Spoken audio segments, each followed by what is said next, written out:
Well, if you're open to that, that would be great. And I think that we can discuss that. And we can, I would like to see more dialogue. I mean, the dialogue's probably going to go through this group here, but we can do that. And one of the other things that I think is kind of important as well is that there are a lot of communications that go out from, last year, Darlene, to chapter leaders about what's going on in the society and things like that. And in my conversation when I was both in Tampa as well as in Minnesota chapter doing some workshops, they didn't seem to have access to that information. And so it might have been that the information went out to a particular member of the chapter, but then was not necessarily disseminated throughout the whole chapter to get that information that's going out. And maybe what we can think about is having each chapter perhaps delegate somebody to be an external communications person that we can send information to that person so they make sure that the rest of the chapter gets that kind of information in the flow. Because sometimes stuff comes into your chapter president, they may no longer be president. We sometimes don't get that information at HQ, and that just dies there without being passed on. So we would like to have people that we know are active within the chapter that would pass on that information. And those kinds of things, talking about templates and things like that, will be coming through that vehicle. Okay? Good question. But yeah, we want to work on that. There's no reason that we can't come up with a solution that's going to work. Maybe through connections. There's a lot of tools in connections. Yeah, connections may not be the most robust way of handling that, but we're going to find a way. Yeah. Is there a question? Well, I was just going to agree with what Brett was saying. Our chapter, for example, has to host its own website, and so that's a cost to us. And, Yep. And then we have to have the software and so on. So again, we would be, the Seattle chapter would be interested in cost sharing the amount of money that it costs us to get those kind of things, as well as, for example, we used to use a company called CVAN. Well, they're really expensive.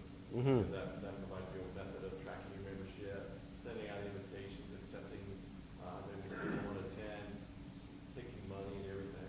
Yeah. And again, I believe that since we would have to pay for that ourselves, that we'd be willing to cost share that with that area. Yeah, and you should be able to get it for a better price.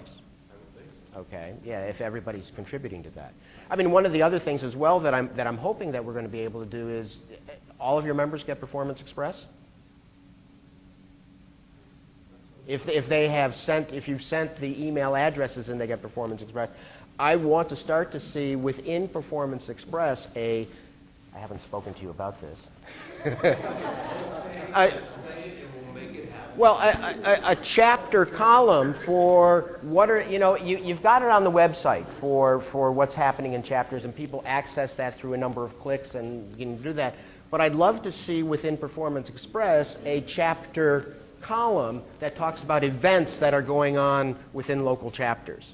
And that's going to be kind of your responsibility to provide the copy for those kinds of things. But that'll get out to everybody then, and people can see that, because people read that more than they do several clicks through the chapter website kind of thing.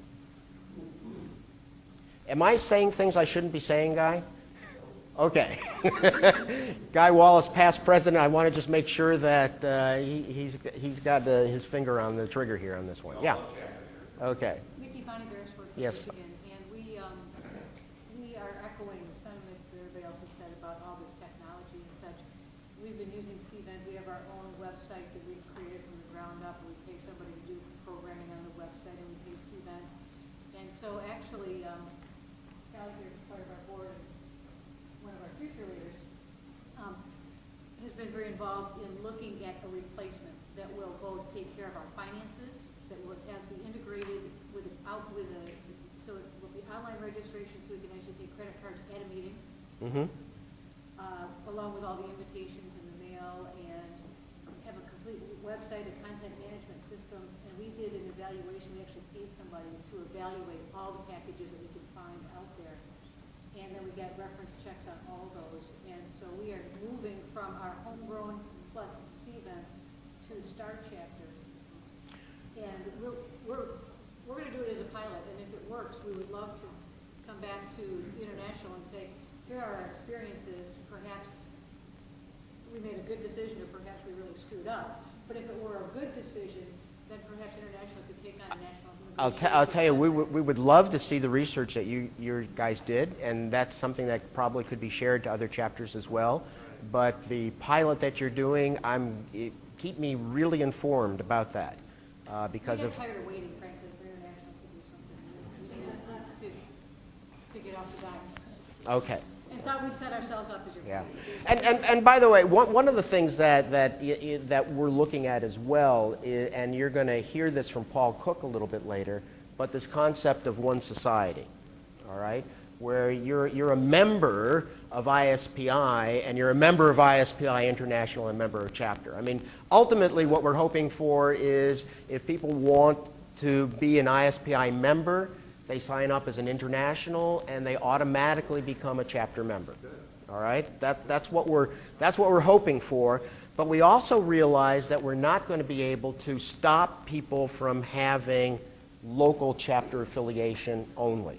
All right, I mean, yeah, I'd like to be able to do that, but I don't think we can because it's probably going to kill a lot of chapters if you say that.